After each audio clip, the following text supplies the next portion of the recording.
टाईमचं गणितच थोडं किचकट आहे. न्यूटनचं म्हणणं होतं की टाईम एका सरळ रेषेत फ्लो करते, जसं की एक सोडलेला बाण एका लाईनमध्ये.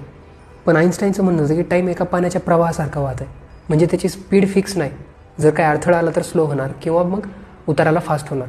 टाईम डायलेशनच्या थिअरीनुसार आपण स्पेसमध्ये जेवढं फास्ट ट्रॅव्हल करू किंवा आपल्या आसपास जेवढा जास्त ग्रॅव्हिटीचा एखादा ऑब्जेक्ट असेल किंवा ग्रह किंवा ब्लॅक होल समजू, तेवढा टाईम आपल्यासाठी स्लो चालेल. आपण एका एक्झाम्पलनी समजून घेऊ. समजा आपल्याकडे 2 जुळे भाऊ आहेत. एका भावाला आपण एका स्पेसशिपमध्ये बसवलं आणि 99.9% स्पीड ऑफ लाईटने आपण स्पेसमध्ये पाठवलं. 5 वर्षे ट्रॅव्हल करून त्यानं वापस जर आला, जेव्हा ते भाऊ 5 वर्षे ट्रॅव्हल करून वापस येणार आहे, त्याचं वय फक्त 5 वर्षांनी वाढलेलं असेल.